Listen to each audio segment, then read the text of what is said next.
Hello guys, ഞാൻ ലക്ഷദ്വീപിലാണ്. അപ്പോൾ ഞാൻ വീട്ടിലാണ് ഉള്ളത്. അപ്പോൾ ഞാൻ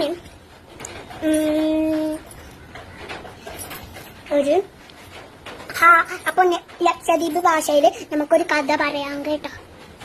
അപ്പോൾ ഒരു സ്ഥലത്ത് ഒരു ഉമ്മ താമസം കേട്ട് ഗൾഫായി പോയി. പിന്നെ ഞാൻ വെള്ളമായി പോയിട്ടുണ്ട്. കുടുംബായും പാപ്പായും കൂടി ഒരു കുഞ്ഞുണ്ടാണ്. ആ കുഞ്ഞു പിന്നെ വലിയ അവര് ഇങ്ങനെയാണ്. അപ്പം അയ്യുമ്മക്ക് ഏതില്ലാത്ത അത് പാവാൻ ഉമ്മ അയ്യുമ്മമാക്കിന് ഞങ്ങൾക്കുള്ള സാധനങ്ങളെല്ലാം 100 ശിവം ആലോചിക്കുന്നു. പിന്നെ അയ്യുമ്മ കൈ വെള്ളിയില്ലാത്തത് കൊണ്ട് അയ്യുമ്മ ആലോചിച്ചതാണ്. പിന്നെ അയ്യുമ്മ കുഞ്ഞി വളർന്നു പോയെ. ആ കുഞ്ഞിക്ക് ഇഷ്ടം പോലെ ജോലിയെല്ലാം കിട്ടി.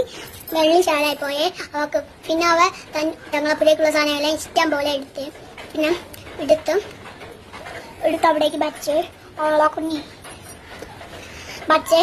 പിന്നെ അയ്യുമ്മക്ക് പുതിയ ഉപ്പാങ്ങളെല്ലാം എടുത്ത് പിന്നെ അവയെല്ലാവർക്കും പുതിയ ഉപ്പാങ്ങളെല്ലാം എടുത്ത് പിന്നെ അവ ഒരു വിൽപ്പന നടത്തിയേ.